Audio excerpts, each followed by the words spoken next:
जय हिंद फ्रेंड्स। आज हम आज़ादी के उस सफ़र के बारे में बात करेंगे जिसमें 90 साल का टाइम लगा।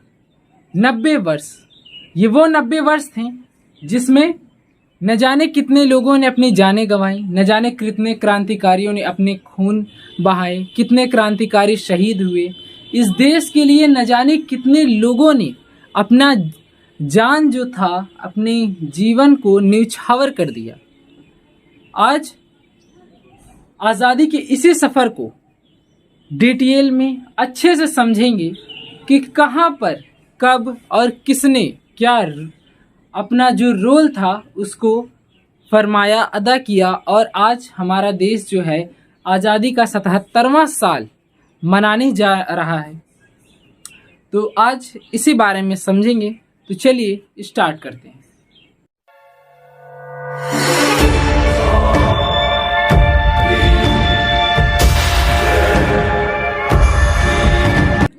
देखिए, सबसे पहली चीज, हमारे देश में जो ब्रिटिशर्स थे वो कब आए। हमारे देश में ब्रिटिशर्स हालांकि अकबर के टाइम पर ही उनका पहली बार इंडिया में आना हुआ था, व्यापार के सिलसिले में, मसालों के व्यापार के सिलसिले में।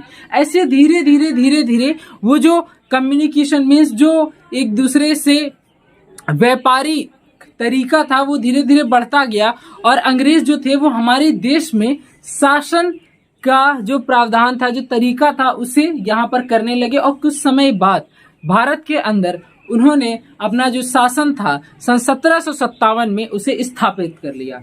अंग्रेजों ने अपने शासन को 1757 से शुरू किया और 1857 में हमारे देश में मंगल पांडे जी, ये वही हैं जिन्होंने हमारे देश में सबसे पहली क्रांति छेड़ी थी। फर्स्ट रेवोल्यूशन इन इंडिया, यानी कि पहली क्रांति किसके द्वारा आई थी? मंगल पांडे के द्वारा। मंगल पांडे ये वही नाम है जिन्होंने पहली क्रांति छेड़कर पूरे देश को ये बताया कि हमें आज़ादी चाहिए। दरअसल रीजन क्या था कि अंग्रेजों ने एक नए तरीके की कारतूस, एक नए तरीके की बंदूक मंगवाई, जिसकी गोली जो थी वो गोली मुंह से खोलनी पड़ती थी और उसमें सुअर की चर्बी मिली हुई थी। मंगल पांडे एक ब्राह्मण जाति से थे। हमारे देश के अंदर मुस्लिमों में भी सुअर जैसी चीज़ों को अच्छा नहीं माना जाता है और हिंदुओं में भी इसे अच्छा नहीं माना जाता है। मीन्स कि मरे हुए जीव वो को हमारे यहाँ अशुद्ध की तरह ही देखा जाता है। तो मंगल पांडे जी एक ब्राह्मण जाति से थे जिन्हें ये सब चीज़ें पसंद नहीं आई और इन्होंने इसी चीज़ को लेकर के जो ब्रिटिश गवर्नमेंट थी उसके खिलाफ विद्रोह छेड़ दिया और पहला रेवोल्यूशन, जिसे पहली क्रांति हम कह सकते हैं, मंगल पांडे जी ने पहली आज़ादी की पहली क्रांति जो थी उसे छेड़ दी और सन 1857 में पहली क्रांति का आगाज हुआ। सन 1857 में पहली क्रांति के बाद हमारे देश में बहादुर शाह जफर, जो कि हमारे देश के आखिरी शासक थे, लास्ट एम्परायर थे, इन्होंने ही आखिरी शासन किया था। अंग्रेजों ने इन्हें तख्ता से हटा करके, दिल्ली के तख्त से हटा करके पूरे कंट्री के अंदर अपना जो शासन था उसे बैठा लिया। मीन्स कि पूरा ऑल ओवर कंट्री अपने कंट्रोल में कर लिया अंग्रेजों ने। हालांकि इनको बनाया अंग्रेजों के ही द्वारा गया था, काम ये पूरा अंग्रेजों के अंडर में रहकर ही करते थे। लेकिन बहादुर शाह जफर के जाने के बाद पूरे कंट्री के अंदर जो ब्रिटिशर्स का रूल था वो ऑल ओवर कंट्रोल 100% आ गया। उसके बाद 1857 के बाद मीन्स मंगल पांडे की क्रांति के बाद रानी लक्ष्मीबाई, जो कि झांसी में अपनी जमीन मीन्स झांसी के लिए वो लगातार संघर्ष अंग्रेजों से करती रही और ग्वालियर में सन 18 जून 1857 को वो शहीद हो गई। इसीलिए तो जिन्हें हम किस नाम से जानते हैं कि खूब लड़ी मर्दानी थी वो झांसी वाली रानी थी। वो उनका झांसी तो सिर्फ बहाना था, मेन मकसद पूरे देश के अंदर देश को आज़ाद कराने का एक नया उमंग लाना था, देश को आज़ादी की ओर लेके जाना था। इसीलिए तो कहते हैं ना कि उखाड़ फेंका हर उस दुश्मन को जिसने इस देश का अपमान किया, मर्दानों की परिभाषा बनकर आज़ादी का पैगाम दिया। जी हाँ, झांसी की रानी ने सिर्फ झांसी का तो बहाना था, मेन मकसद उनका पूरे देश के अंदर क्रांति लाना था। उनकी मृत्यु के बाद मणिपुर के अंदर पूना बाराहासी यानी कि एंग्लो वॉर, इन्होंने एंग्लो वॉर किया और फिर उसके बाद एंग्लो वॉर के बाद ये वहां पर सरेंडर हो गए। उसके बाद छोटा नागपुर प्लेट्यू के अंदर बिरसा मुंडा ने सन 1899 में ब्रिटिश पॉलिसीज के खिलाफ वहां पर विद्रोह छेड़ा, आंदोलन किया और उसके बाद सन 1905 में, उसके बाद कुछ सालों तक तो मामला शांत रहा, लेकिन 1905 में हमारे यहाँ अंग्रेजों का एक नया फूट डाला गया। वो क्या था? डिवाइड एंड रूल, जो कि उनका पुराना रूल था लेकिन उसको थोड़ा नए फॉर्म में लाया गया। कैसे? पार्टीशन ऑफ बंगाल, यानी कि बंगाल का विभाजन, बंगाल को दो हिस्सों में बांटने का जो उनका मेन मकसद था उसको 1905 में लाया गया, उसे लागू किया गया कि बंगाल को दो भागों में बांट दिया जाए। जो लोग तो ये कहते हैं कि देश का बंटवारा महात्मा गांधी जी की देन है, लेकिन ऐसा नहीं है। 1905 में अंग्रेजों का ही दिया हुआ है, जो आज हमारा देश विभाजन, आज हमारे देश का इतने टुकड़े हो गए हैं, वो किसका है दिया हुआ है? अंग्रेजों का दिया हुआ है। उस समय तो महात्मा गांधी जी आए भी नहीं थे देश में, नींव तो वही गाड़ कर गए थे, बीज वही बो कर गए थे, तो बाद में फल तो उसका निकलना ही था। उसके बाद पार्टीशन ऑफ बंगाल, यानी कि बंगाल का जो विभाजन था वो हो गया। मीन्स कि उस टाइम पर तो नहीं हुआ, लेकिन 1947 के बाद, यानी कि आज़ादी के बाद, जब ईस्ट और वेस्ट पाकिस्तान था, वो बाद में बांग्लादेश के फॉर्म में बदल गया। मीन्स कि उनका डाला हुआ फूट बाद में भारत में विभाजन का काम करके ही गया। आप चाहें तो इसका स्क्रीनशॉट ले सकते हैं, फिर आगे की बातें समझते हैं। 1905 के बाद भारत में वो जो आंदोलन का सफर था वो काफी स्लो हो गया, लेकिन जो अंग्रेजों का जो लगातार भारत के लोगों को प्रताड़ित करना था वो नहीं खत्म हो रहा है। इसी बीच हमारे देश में एक आदमी की कमिंग होती है, एंट्री होती है, जिसका नाम था the great man of India, Mahatma Gandhi. It is the father of our nation. क्यों कहते हैं वो अभी आपको समझ में आ जाएगा। महात्मा गांधी भारत में कब आते हैं? 1916 में भारत में आने के बाद सबसे पहले उन्होंने चंपारण मूवमेंट किया। क्यों? क्योंकि भारत के अंदर चंपारण जिले में क्या हो रहा था कि वहां पर अंग्रेज जो थे वो इंडिगो फार्मिंग के लिए लोगों को, मीन्स किसान जो थे उनको बहुत ज्यादा फोर्स करते थे, और जब उनको फोर्स करने के बाद इंडिगो फार्मिंग उगाई जाती थी तो उनको पैसे भी कम दिए जाते थे, और जहां पर ये फसल एक बार उग जाती थी वहां की जमीन बंजर हो जाती थी। तो इसी को देखते हुए महात्मा गांधी ने जो अपना पहला सत्याग्रह था, चंपारण मूवमेंट यानी कि चंपारण सत्याग्रह, उसे स्टार्ट किया। पहले सत्याग्रह को सफल होने के बाद दूसरा सत्याग्रह जो था हमारा खेड़ा मूवमेंट, खेड़ा डिस्ट्रिक्ट में हमारा जो दूसरा सत्याग्रह था सन 1918 में स्टार्ट हुआ। और यहाँ पर किस लिए ये जो हमारा नया सत्याग्रह था यानी खेड़ा मूवमेंट था, किस लिए स्टार्ट हुआ था? क्योंकि यहाँ पर लोगों से टैक्सेस बहुत ज्यादा लिए जाते थे, और यहाँ पर जो लोगों की फसलें थी मीन्स वो भी उतनी अच्छे से नहीं हुई थी, और यहाँ पर एक एपिडेमिक डिसीज था वो आया हुआ था, जिसकी वजह से लोग टैक्स नहीं दे पा रहे थे, और लोगों को जो टैक्स था वो बढ़ाते ही चले जा रहे थे। लोगों के इतने एफर्ट नहीं था कि लोग दे सकें, इसीलिए महात्मा गांधी ने दूसरा जो हमारा जो मूवमेंट था उसे स्टार्ट किया, यानी कि खेड़ा मूवमेंट। उसके बाद जो हमारा नेक्स्ट आता है वो था हमारा अहमदाबाद मूवमेंट, यानी कि वहां का अहमदाबाद का जो सत्याग्रह था, वहां पर यानी कि जो वहां की फैक्ट्रीज में काम करते थे लोग, उन्हें तनख्वाह काफी कम दी जाती थी, प्लस में टैक्सेस इतने ज्यादा थे।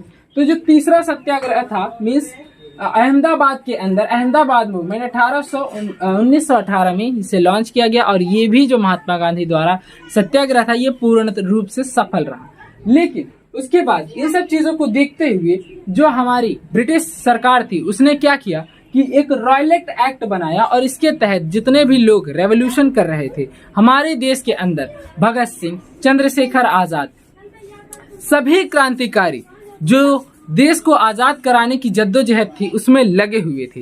इसी को देखते हुए हमारे देश के अंदर एक रॉयलेट एक्ट बनाया गया। इसके तहत किसी भी लोगों को अगर क्रांति का चीजें करते हुए देखा गया या क्रांतिकारियों को देखा गया तो उन्हें डायरेक्ट 2 साल के लिए मीन्स जेल के अंदर बंद कर दिया जाता था विदाउट एनी ट्रायल, मीन्स बिना किसी पूछताछ, बिना किसी प्रूफ, कोई बिना कुछ भी चेक किए उन्हें जेल के अंदर बंद कर दिया जाता था। ये member of legislative in council के द्वारा पास हुआ था ब्रिटिश गवर्नमेंट के द्वारा, जो कि उस टाइम पे इंडिया में थी। उसके बाद जो हमारा आता है मार्शियल लॉ। उसी टाइम पर एक मार्शियल लॉ नाम का एक एक्ट बना, मीन्स मार्शियल लॉ एक ऐसा कानून बना जिस कानून के तहत जो भी पावर थी वो हमारी किसके पास आ गई थी, डायरेक्ट जो कि गवर्नमेंट से हट करके आर्मी के पास और पुलिस के पास आ गई थी। अब कोई भी डिसीजन लेना होगा तो वो कौन लेगा, डायरेक्ट हमारी आर्मी या पुलिस वहां ब्रिटिश गवर्नमेंट की ले रही थी। उसी टाइम पर अमृतसर में 1919 के अंदर वहां पर बैसाखी का मेला लगा हुआ था। वहां पर न जाने कितने लोग जो थे मेला घूमने आए थे, और कुछ लोग जो थे वो रेवोल्यूशन मीन्स की वहां पर लगातार लोगों को ये बता रहे थे कि हमें आजादी चाहिए, हमें आजादी के लिए लड़ना होगा। तो उसी चीज को देखते हुए वहां पर कुछ लोग इसके लिए प्रोटेस्ट कर रहे थे। उसी टाइम पर क्या हुआ कि लोगों मीन्स की वहां पर जनरल डायर जो थे, जनरल डायर ब्रिटिश गवर्नमेंट के एक मीन्स ब्रिटिश गवर्नमेंट में जनरल थे। उन्होंने देखा कि वहां पर मेले में कुछ लोग प्रोटेस्ट कर रहे हैं, मीन्स की क्रांति जैसे मीन्स आंदोलन टाइप कुछ चीज वहां पर चल रहा है। उसी को देखते हुए वहां पर उन्होंने लगातार कंटिन्यूअस जो थी कि फायरिंग करवा दी और न जाने कितने लोगों की मौत हो गई। और इसके बाद पूरे देश के अंदर जो आग थी वो लहक उठी। पूरे कंट्री के अंदर जो लगातार लोगों के अंदर अंग्रेजों के खिलाफ वो जो आग जैसी भावना थी वो इतनी तेजी से फैली कि पूरे कंट्री के अंदर एक दूसरे मीन्स अंग्रेजों के खिलाफ विद्रोह होना चालू हो गए, लड़ाई होना चालू हो गई। लेकिन महात्मा गांधी जी को ये सब चीजें नहीं पसंद थी। इन सब चीजों के महात्मा गांधी जी खिलाफ थे। महात्मा गांधी जी ने इन्हीं सब चीजों को देखते हुए एक नया मूवमेंट लाया जिसे हम कहते हैं द क्वाइट इंडिया मूवमेंट। आप चाहें तो इसका स्क्रीनशॉट ले सकते हैं, फिर इसके बाद आगे क्या समझते हैं। अमृतसर इंसिडेंट के बाद जब वहां पर न जाने कितने लोगों की मौत हुई, उसके बाद महात्मा गांधी जी ने इन सब चीजों को देखते हुए नॉन कॉर्पोरेशन मूवमेंट यानी कि असहयोग आंदोलन लाया। उनका मेन मकसद ही यही था सत्य और अहिंसा, यानी कि सत्य की राह पर चलकर बिना हिंसा किए हमें आजादी को पाना है। इसी को लेकर के महात्मा गांधी जी ने जो अपना नया आंदोलन लाया उसका नाम था नॉन कॉर्पोरेशन मूवमेंट यानी कि असहयोग आंदोलन। इस आंदोलन का ये मतलब था कि अंग्रेजों की हर चीजों को बाइकआउट कर दीजिए, छोड़ दीजिए, यानी कि उनकी दी हुई जॉब्स छोड़ दीजिए, उनकी जितनी भी उनकी नौकरियां हैं उन्हें छोड़ दीजिए, वो जो जितने टेक्सटाइल, जितने कपड़े या उनके जो नमक थे, हर वो चीज जो वो हमें बेच रहे थे उनका त्याग करिए ताकि वो हमारे देश से चले जाएं, क्योंकि अगर वो हमारे देश में प्रॉफिट के लिए ही तो थे।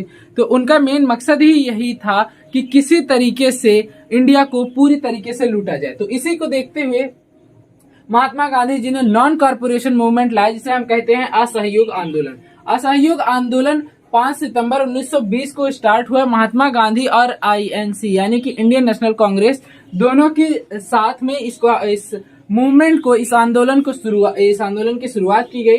ये आंदोलन काफी अच्छे ढंग तक चला भी, लेकिन यहाँ पर एक गलती क्या हो गई कि उत्तर प्रदेश के गोरखपुर में एक चौरी चौरा नामक गांव है, वहां पर कुछ आंदोलनकारी वहां पर प्रोटेस्ट कर रहे थे, यानी कि आंदोलन कर रहे थे। और उसी आंदोलन के टाइम पर उनके पुलिस से मुठभेड़ हो जाती है और 22 पुलिस वाले और 3 आंदोलनकारी उसमें शहीद हो जाते हैं, मीन्स की मारे जाते हैं। जिसके बाद पूरे कंट्री में ये जो सिविल वॉर टाइप मीन्स कि अंग्रेजों के खिलाफ जो विद्रोह था ये चालू हो गया, जिसकी वजह से पूरे देश में अशांति फैल गई। पूरे देश में अहिंसा के बजाय हिंसा फैलने लगी और महात्मा गांधी ने इस चीज को देखते हुए 1922 में इसको स्टॉप कर दिया, यानी कि इस नॉन कॉर्पोरेशन मूवमेंट असहयोग आंदोलन को खत्म कर दिया, क्योंकि उनका मेन मकसद ही यही था कि हमें अहिंसा से आजादी को पाना है, हिंसा से हमें आजादी को नहीं पाना है। अगला जो हमारा नेक्स्ट चीज आता है कि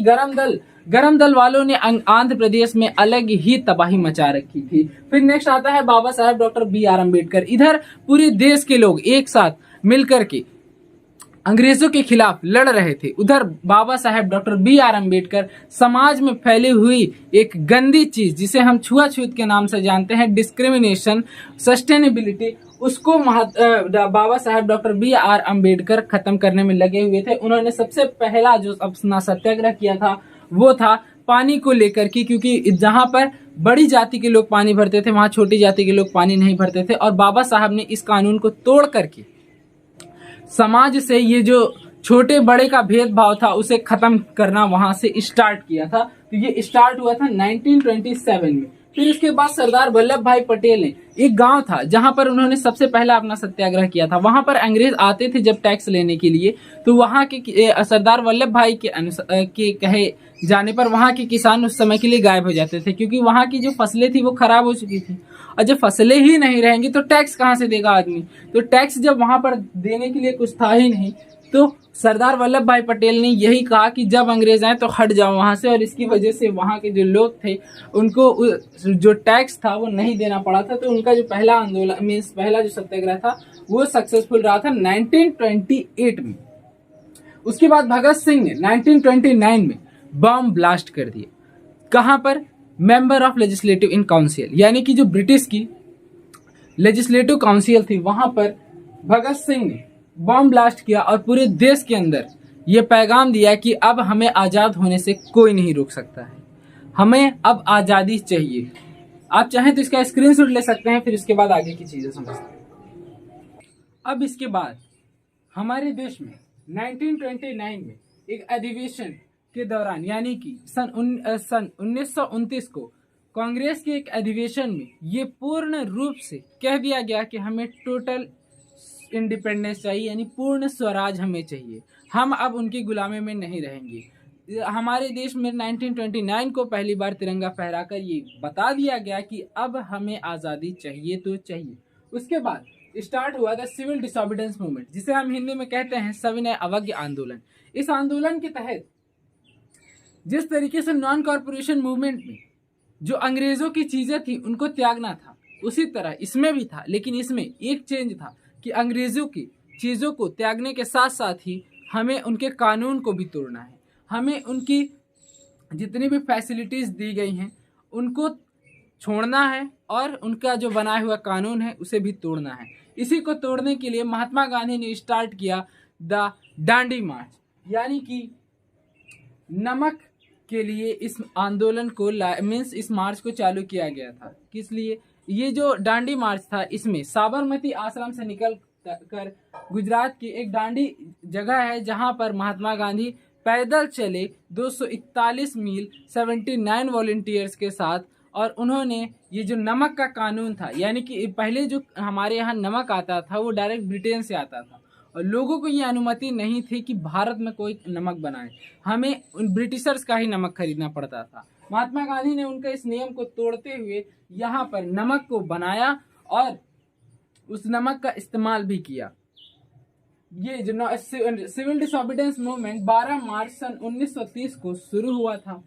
उसके बाद खुदाई खिदमतगार, ये एक सत्याग्रही आंदोलन की पूरी टीम ही थी।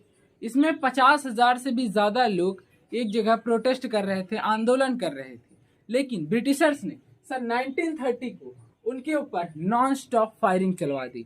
50,000 लोगों में से न जाने कितने लोग मरते चले गए, जो आगे था वो गोली खाता गया, जो पीछे था वो आगे आता गया, और एक के बाद एक न जाने कितने लोगों को अंग्रेजों ने मौत के घाट उतार दिया। उसके बाद चंद्रशेखर आजाद को 1932 में मीन्स चंद्रशेखर आजाद प्रयागराज के मीन्स इलाहाबाद, उत्तर प्रदेश इलाहाबाद के प्रयागराज में आजाद पार्क के अंदर जब ब्रिटिशर्स की लोगों से चारों तरफ से घिर गए, ब्रिटिश ने उन्हें चारों तरफ से घेर लिया ब्रिटिश आर्मी ने, तब उनकी बंदूक में सिर्फ एक गोली थी और उस एक गोली को उन्होंने उनको मारने के बजाय खुद के ऊपर यूज किया, क्योंकि उनका मानना था कि मैं मरूंगा तो उससे अपने देश की चीज़ों से मरूंगा, अपनी खुद की मर्जी से मरूंगा, मैं किसी और के हाथों नहीं मर सकता। ये जज्बा होना चाहिए, ये जज्बा था चंद्रशेखर आज़ाद के अंदर। तभी तो आज हम कहते हैं ना कि चंद्रशेखर आज़ाद अमर रहे। क्यों कहते हैं? क्योंकि जज्बा उनका ऐसा था, उन्होंने बहुत अंग्रेजों से लड़ाई की, मीन्स बहुत जगह उन्होंने अंग्रेजों के खिलाफ विद्रोह किया। ये हमारे देश के सबसे बड़े क्रांतिकारियों में से एक हैं। 1932 को इन्होंने अपने आप को ही गोली मारकर वहां पर ये शहीद हो गए। उसके बाद भगत सिंह, राजगुरु और सुखदेव को सन 1932 में फांसी दे दी गई।